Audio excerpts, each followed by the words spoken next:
Welcome to the Wealth Matters podcast, where investors come together to better understand how to build passive cash flow and create generational wealth without all the confusing mumbo-jumbo. Here's your host and co-author of Amazon #1 bestseller, Alpesh Pamar. Welcome to Wealth Matters podcast. I am going to talk to Mr. Garrett Gunderson today. Garrett is the founder of Wealth Factory, an Inc. 500 company that has educated over 350,000 entrepreneurs on effective ways to grow cash flow, plug financial leaks, and reach economic independence without sacrificing, scrimping, or becoming Scrooge. He's the New York Times and Wall Street Journal best-selling author of personal books, Killing the Sacred Cows, Overcoming the Financial Myths That Are Destroying Your Prosperity, as well, What Would the Rockefellers Do, How the Wealthy Get and Stay That Way, and How You Can Too. So this is amazing. And he has two more books being released. Money Unmasked in October of 2023, and we are recording this in 2023. So we will talk about that book as well. And I Am Money, a kid's book in January of 2024. So welcome, Garrett, to the show. It's great to be here. Thanks for having me. Absolutely. So, Garrett, we start with this question with every guest. Tell us something interesting or funny about yourself. And that is why I have not spilled the beans. Yeah, man. I started doing stand-up comedy in August of 2017 as a hobby, but then filmed a comedy special in April of 2021 called The American Ream. And actually was just working on a contract this morning for distribution of it. And so it's going to be coming out in 2024 sometime. So it's all around money and using comedy to make it a lot more funny, which is, some of it's about family and just, experience, but there's plenty around money, which I may not be the funniest comedian, but I figure I'd be the funniest comedian around the topic of money, right? Own that market. I mean, it might be a market of one. I don't know, Right. No, this is great, man. You are living my life. I always wanted to be a stand-up comedian. Certainly fun.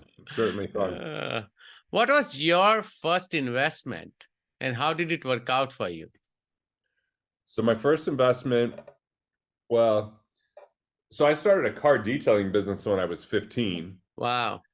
And that worked out pretty well because I could play sports, but I could still have a business, and made enough money to have a lot of discretionary income as a kid. And then won the Young Entrepreneur for the state of Utah when I was 17. And I won $5,000. And then my very first investment with that was not a good one. I took that money, but I only took part of it. And I bought what's called a variable universal life. So it was like sub accounts that were basically like mutual funds inside of a very expensive insurance plan that I was funding. And 3 months in, I was in econometrics class and I did an entire analysis, like a thesis on it. And I found out it wasn't going to work by running all these different, I was running Monte Carlo simulations on it. Right. Second investment was really good. My second investment at 19 years old, I bought a townhome that I rented out to some of my college friends. And I had my room. And so I was able to get what's called a champ loan, which covered the down payment. So I had no money down. I bought this property for less than $100,000 because it was in a little town called Cedar City, Utah, back in like the year 1997.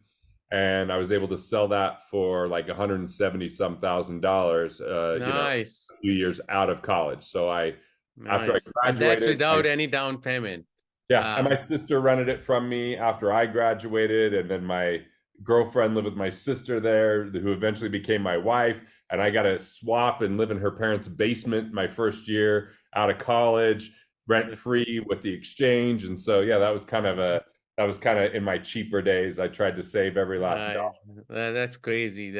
But I'm glad, man, you started at 15, so you were an entrepreneur by heart as soon as, you started working. That's amazing. So when and how did you get the idea of writing the book, Killing Sacred Cows? So I would like to tell you it was a really noble idea initially. initially I just want to be cool. I want to be like, I wrote a book. I'm gonna get a lot of clients by Right. writing the book, and people are gonna respect me.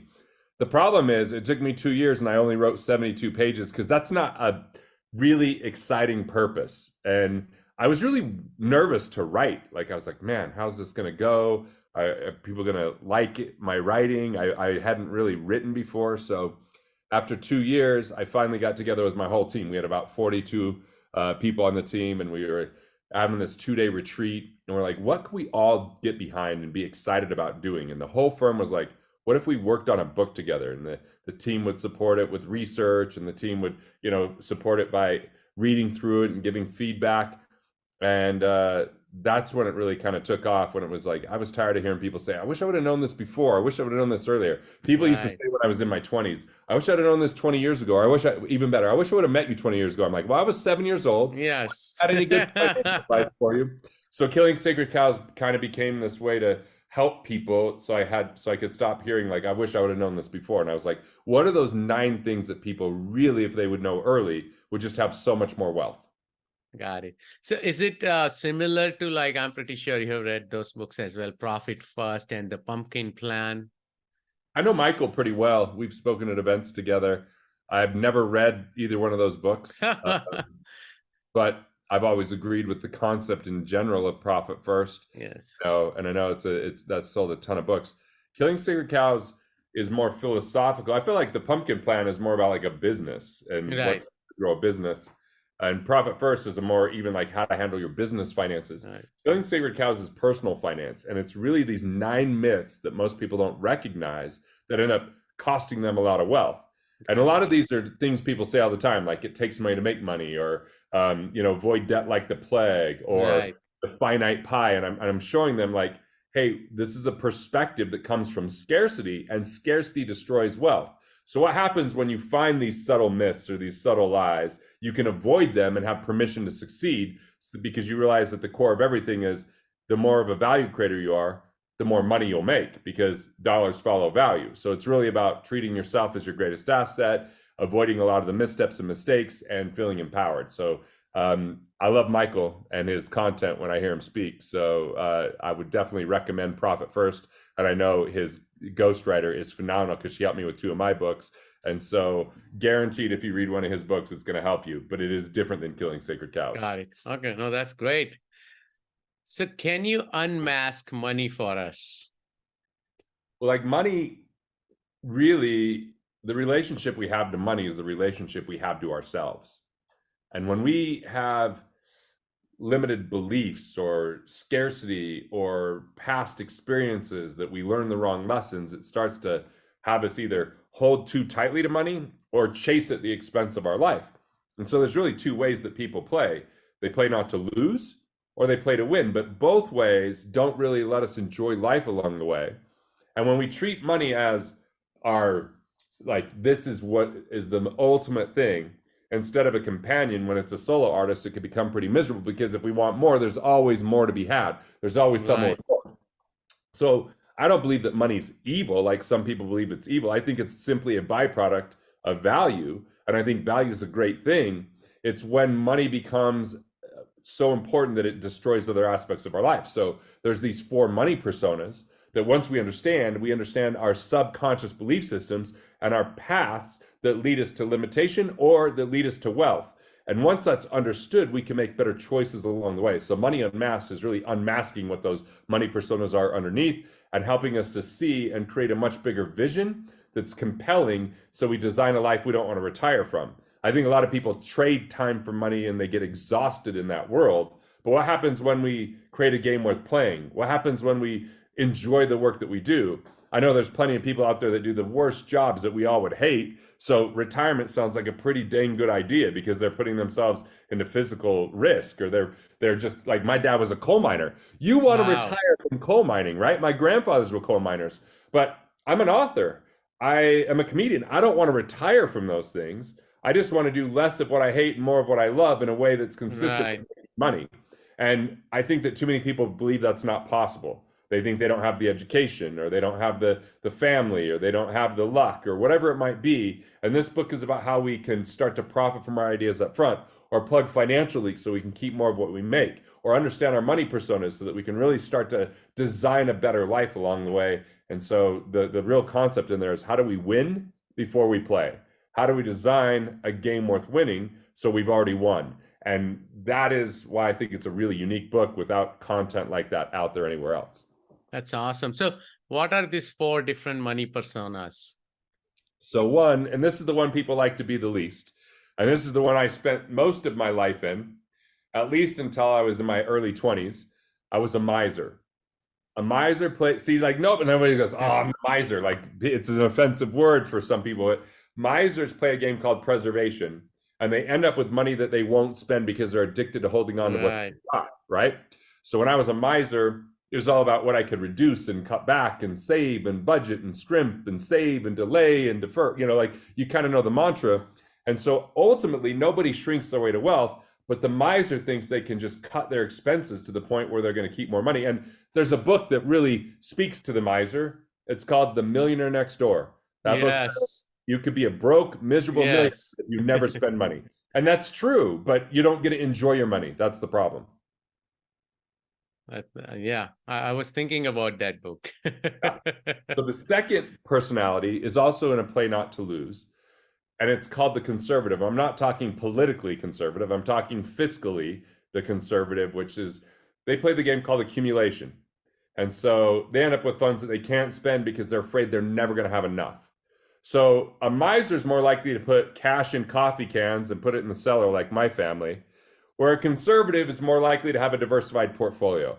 They're more likely to have a retirement plan, or they're willing to research and put more money in retirement plans. They'll spend less time cutting expenses and more time allocating cash towards the future, okay? So that's kind of the distinction between the two. Now, the other 2 money personas are play to win personas. The one that I struggle with the most now is the striver. The striver plays a game called status, and they think they could just work harder to make more money, but they inevitably burn out. They just go too hard, right? Then there's the high roller. The high roller plays a game called opportunity, and they usually cut corners and take on too much risk, which leads to short-lived riches. So they're always into the next IPO or the next real estate syndication, but they don't know much about due diligence often, or they're raising other people's funds. And so they might look flashy, but they might at the same time have rented the car, not own the car. Where the striver makes sure that they bought the car even if they couldn't afford it, right? So that's kind of the distinction between those two. Now, look, those are 4 negative or shadow personas, but there's a winning persona to each one of these as well. There's the flip side. The shadow persona comes when we're in isolation, when we're in scarcity, and when we are just like blinders on of like, well, we're going to get there no matter what, and we think we got to do too much on our own. When we flip to the winning personas, it comes from a game of co-creation, delegation, collaboration. It comes from a place of abundance, where we look at like where we create a vision big enough that we can support others and they can support us, and it's less isolated. So the miser, its winning persona, is the mindful manager. The mindful manager is detail oriented, they're efficient, they're great at improving things, they're great for organizations that want to reduce waste and be more resourceful and even enhance ideas. So you might find really good tax strategists that are mindful managers. You might find really good, bookkeepers. You might find people that are just good at going in an organization and analyzing and saying, this is a better software to get what you want with less money. Or like they're really good at that kind of a thing because they pay attention to those details. The conservatives' flip side, their winning persona is the planner. The planner is a very stable, thoughtful, and strategic person. They're great for organizations that want to plan for contingencies and monitor the effectiveness and efficiency of any initiative. So again, they're a little bit more forward thinking. They might build a pro forma. They might look at where you can improve margins. They're definitely like, what is our plan moving forward and what kind of bandwidth do we have? Where the mindful manager is, what do we save on what we have existing? Now, on the flip side of the striver is the creator, which is an artist or an inventor or an entrepreneur. They kind of lead with innovation and ingenuity, and they pave new ways to create value. Finally, the high roller's flip side. The high roller's flip side is the catalyst. The catalyst is a mover and shaker, a connector, or a visionary. they kind of think and they think and play big and show us ways we can win together. When someone's a catalyst, they'll introduce you so well and they'll connect you to so many different opportunities. Oh, I think this will be a good person for you, right? So the winning persona is more about how do we help each other out? How do we serve more people? How do we solve bigger problems? How do we add more value? And rather be in isolation, it's in collaboration. Oh, this is great. So let's say, and again, I may be someone in between striver and high roller, right? So Right. when you say flip side, those strivers have those creator, let's say, capability as well. And once you identify the persona, are you able to correct that? Oh yeah. I mean, like,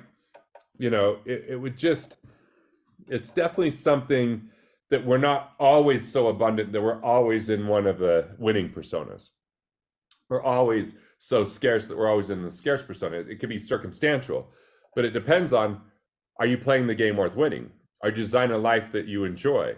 Are you building those relationships? And so we can have moments like, I remember when I was filming the comedy special, there was a bunch of bills. I mean, a lot of them, because I had all these Emmy winners on the crew that I didn't realize we hadn't paid. And I came back from vacation and the miser started to kick up, where I was like, let's save energy. Let's turn off the light, like just irrational thinking for just a minute, because that was still kind of in me. But then I was like, that's not going to do anything. I got to think about value and I've got to think about what I can do from here. So we can fall into those habits because of past experiences, or when we hit, difficult times, you'll see more people move into their shadow persona during recessions or depressions or economic slowdowns or shutdowns or, all that kind of stuff.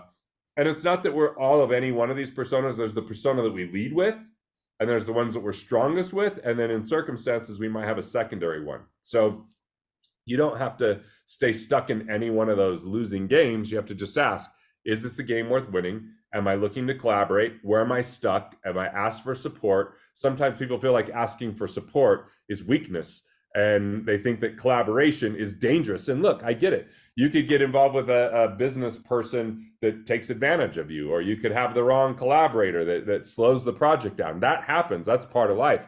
I deal with that still, right? Like I still have people that don't get their deadlines done, and that ends up costing a lot of time and energy and can be really frustrating. So that's, it's all part of an imperfect progress. Done is better than perfect. Progress over perfection. We're learning along the way. Business is a series of imperfections. Entrepreneurship is something that is constantly evolving as we grow and we improve and we make adjustments. So you got to remember that and not judge yourself too harshly if you fall into your shadow persona. It's a matter of having awareness and then adding value so you get out of it, or talking to someone who can mentor you out of it so you don't stay stuck in that kind of dreary place. Oh, this is awesome. And I know you mentioned something about this Unmasking Money Unmasked book as well. And I was just thinking about it. How can someone profit from his or her ideas upfront without borrowing a dime? Yeah, well, I've done this multiple times, and I'll give some other examples. I mean, the world does this all the time. I mean, I just went to a concert on Saturday. You know what? I paid for the tickets before I knew how good they were going to be. And they were just okay, know, but I paid for the tickets ahead of time. People have already bought all the tickets to the Super Bowl before it happened. So they've already profited up front. So the way you profit from your ideas up front, like when I wrote my first book, Killing Sacred Cows, it didn't come out till August of 2008. But I started to sell that book December of 2007. I said, if you buy the book now, I've got these audios, because back in the day it was audios. They were actually physical CDs, I think, and stuff like that that I could send you in advance. And so I pre-sold all these books before it came out, so that when it came out, we already had that momentum. So I was profiting from an idea up front. I also did that with my very first video course that we filmed in 2008. We filmed it, and we had to build a studio. We had to get an editor and a film guy. Right. We pre-sold $150,000 worth of the course before we filmed the first video. Now, we sold it at a discount. We said, look, for those people that wait until it comes out, it's twice as much. But if you're willing to be patient, give us feedback, and even be a testimonial if you like the course, we'll give it to you at half the price right now. And so that was another way from profiting from an idea up front and then using that momentum. We see that with crowdsourcing all the time. Right. People go to No. Indiegogo or they'll go to Kickstarter and they'll be like, oh, I love this product, and Yeah. they fund it. It's not borrowed money because they get the product instead of being a debtor, right? The other thing is, even when we look at the Statue of Liberty, right? The Statue of Liberty was given by France to America, but when they sent it over, there was no platform for it. It was just laying on its side, being pulled over. So they just went into the magazines and all that and said, hey, do you want to make a donation? We'll put your name on a brick. You'll be the first person to get a ticket. The plaque. See it. And they were able to basically profit from it up front before it was even erected. So that's part of this whole kind of cycle of creation. Profit from your ideas up front. And that's one of the chapters in the Money Unmasked book. And by the way, the advanced reader group, it was the most popular chapter. It was really popular because I talk about how to do it and some of the thought process behind it. Well, that's amazing. And I was also going through your bio, and something caught my attention. How can someone reclaim cash without budgeting? Well, there's 4 ways that I primarily have people do this, okay? So I'm going to call it the 4 I's for people in America. If you're living outside of America, it would be a little bit different acronym, or not all the same letter I, but it's stop tipping the government, so don't overpay the IRS. Right. Don't overpay interest, right? Second I, don't overpay interest. Third I, don't overpay on investment fees. There's a lot of hidden commissions and hidden great drag. And fourth, don't overpay on insurance. So what does this mean? How does this work? We find that we did a survey a decade ago, and then we even did another survey, 4 years ago, where we're like, how many entrepreneurs that are in our database that do the survey are overpaying their taxes? And it turned out the first survey was like 93% of them were overpaying their taxes.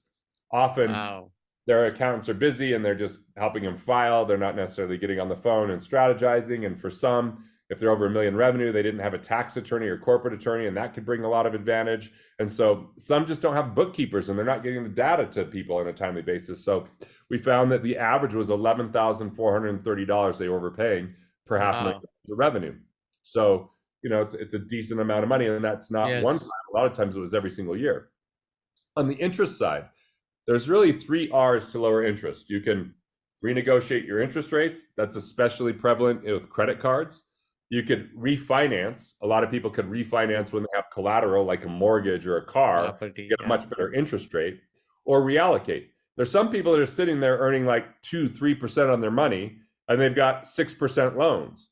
If they pay off the loan with that low interest rate, earnings, it's like, because here's the deal. If you're only earning 3 and you're paying 6, that's 100% markup. Right.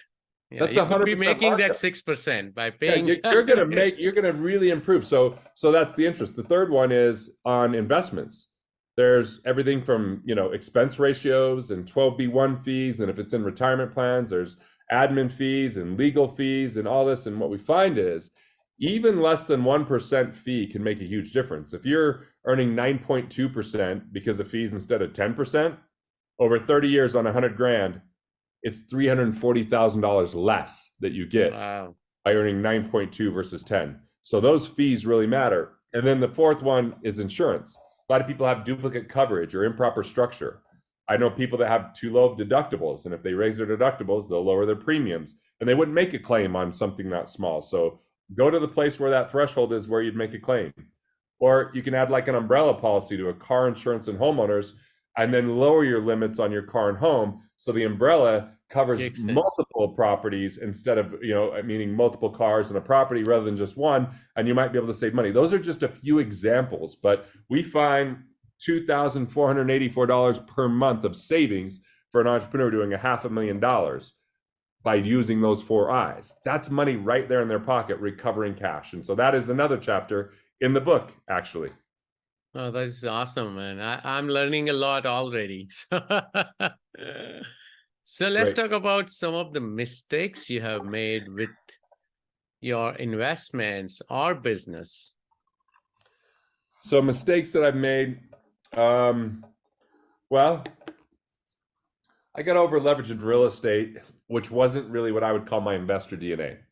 Investor DNA is your values, it's your competencies, and it's the things that drive you. So if you're like, hey, I want to learn about this, I have capacity, and I learn about this relatively fast, and it's something I enjoy and value, that's your investor DNA. So I would say risk isn't in the investment.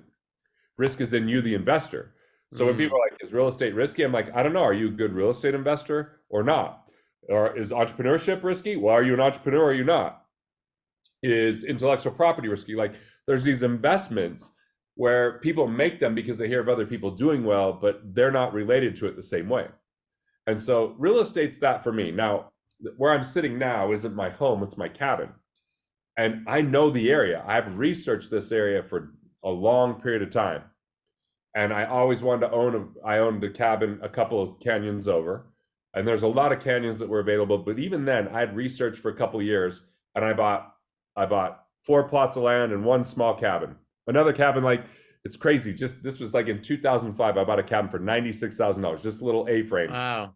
And I sold that one for $185,000. Right. So that was pretty good. I sold all the land. I held on that land until COVID, and so that land appreciated quite a bit wow. for 10 years and sold. But that's because I know the area. Now, I went and bought a bunch of real estate. I bought some in Tennessee, some in the other areas of the Midwest.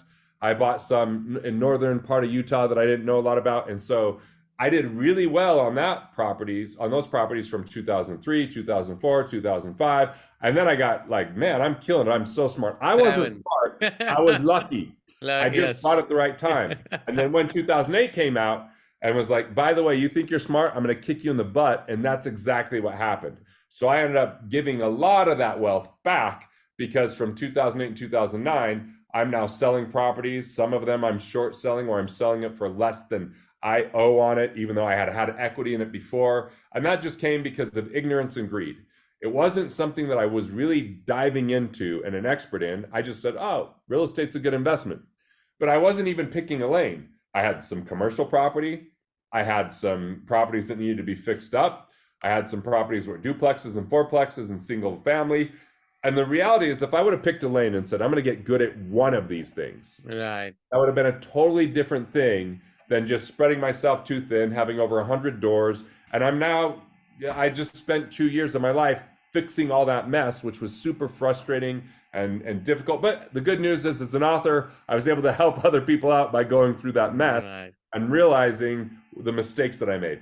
And so, yeah, so now the real estate I have is real estate that I could drive to, real estate that I know the area of, and I've done really well on that. When I got outside of my expertise and my investor DNA and got overextended and over leveraged, that was one big mistake that then cost my business, because for 10 years, from 1998 to 2008, my business went up, hit Inc. 500, just kept growing and growing. And then in 2008, my business went down, because now I'm spending 50% of my time managing this real estate portfolio, not dealing with my business. So it took me 2 years to clean that up. And then in 2010, after I cleaned that real estate up, my business skyrocketed. It went up millions in revenue that next year over the previous years, because I could now focus on what I knew. And I think sometimes we get overextended because we think it's a good idea, we think we're doing the right thing, but we get outside of our expertise, and that creates far too much risk.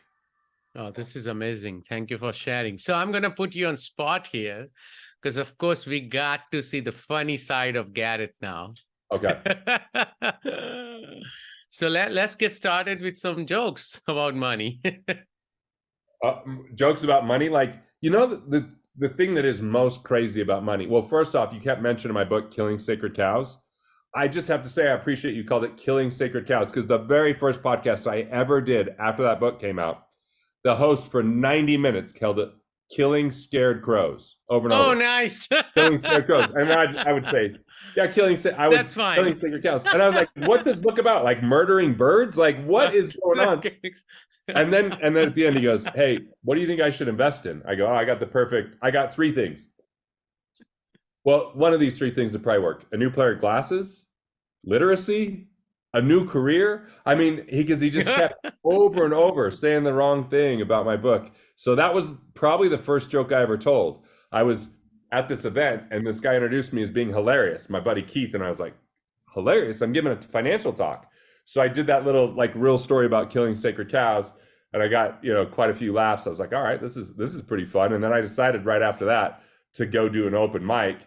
And the open mic, when my hair's down, I get everybody to say I look like Jesus. So I had these whole jokes about I look like Jesus, I just don't have his powers, He turned water into wine and I turned wine into pee, and just this kind of stuff, So, and then But yeah, like I have a whole bunch of jokes about Wall Street and taxes. Like we talked about taxes. I'm like, you know, the unfortunate part about taxes, most people don't know how to properly save, so they tip the government. That's like tipping a waiter who ate 37.5% of your meal and peed in your soup, you know? So I got it. I just have like, just a ton of, financial jokes about insurance and about like frugal versus cheap and retirement plans and, just retirement in general. Like, I think the concept of retirement is kind of crazy because who wants to wait until they're 85 to finally have fun? I don't want to go jet skiing when I might break a hip. I mean, the only thing that happens when you're 85 is you wake up, and some days you wish that wouldn't happen. Right. Your body hurts, your eyes are swollen shut. And you can't remember. Yeah, and now you got to go be president, That's a good one, man. This was great. Thank you so much, Garrett, for your time today. Are you ready for fire round? Let's do the fire round, man. Would you be changing business or investment strategy because of the current environment? I just sold a business in 2021 and finished my earnout this year. And so what I'm doing different is that business is about scaling and reaching more people. Right now, I'm about having a deeper impact for the next year and basically being a little bit more one-on-one than I used to be. So I just finished an immersion where someone spent the whole day with me up here on Friday, and I could really help them navigate. And then I'm just really focused on, getting my book in people's hands by doing a lot of speeches. So I didn't do a lot of speeches during, obviously, COVID. I was doing a lot of comedy in comedy clubs for the last 2 years, but now I'm out speaking on my book and using entertainment to educate. So I want to reach more people using entertainment because billions want to be entertained, only millions want to be educated. But I also want to have a little bit more one-on-one time than what I had over the last several years because I really enjoy building those deep relationships. No, this is great. Favorite nonfiction book other than yours or mine? I like that, other than yours and mine. I really, really love the book, The War of Art by Stephen Pressfield. Wow, yes. I love that book. Yeah. It's a great book. Any tool or website you recommend or you cannot live without? That I can't live without. I mean, I live by text message. Like, I know it's simple, but like, I just like how much time the text messaging saves me. I can text, not worry about it. I'm just so glad I don't have to call everyone all the time and then play phone tag, I mean, that's the most rudimentary tool. But also, I love this tool right here, the productivity planner. Even though it's physical paper, it's like I can organize my week and the things that I'm up to and make priorities for the day. So I really love that too. That's amazing. Any advice for investors right now? I think that look at one of these three legs. Are you an intellectual property creator? Are you a business acquirer? Or you're a real estate investor? Add one of those legs into your life and look for opportunity where if you have liquidity, you can pounce when everybody else is worried and running, because it's when that's the best deals come about. And I think that, we've got, I think the next 6 or 7 years, half of the wealth is changing hands in the business world for small businesses. So there's going to be a lot of opportunity and there's just been a lot of chaos. So I would say, though, more than anything, invest in yourself. Find a skill set that you could develop so you become a better investor. And if you focus on becoming a better investor rather than chasing investments, you'll end up making more money in the long run. No, that's great. I agree. How do you give back? Well, I have a children's book coming out, as you mentioned, and I'm looking at taking the proceeds of that and investing it back into kids and education for kids and courses for kids and buying more books and putting them in more hands so that we can really help create financial literacy in a very fun way for kids. I also, I feel like raising good kids is a good way to pay back. And I'm really feeling good about my 15 and 18-year-old, and they're just kind souls, and taking them on events that I go to. I'm handing out books to people that I've written for free to just try to increase that literacy as well. Yeah, and that's it. Well, this is awesome. Thank you so much for your time today, Garrett. How can my listeners reach out to you? Well, moneyunmasked.com is where they can grab my book. And there might even be some really cool bonuses, including some comedy and including some how to assess your money persona and then go deeper on which one it is. They can go to GarrettGunderson.com. And at GarrettGunderson.com, I have a blog. It says Musings. You can click on that. You can find out more about what I'm up to. That's probably the best ways to kind of stay in touch. Hey, this is amazing. Thank you, Garrett. Hey, thanks for having me. Absolutely. Thanks for listening to the Wealth Matters podcast. If you enjoyed it, please leave us a 5-star rating on iTunes so others can enjoy the show too. Have a great week and happy investing!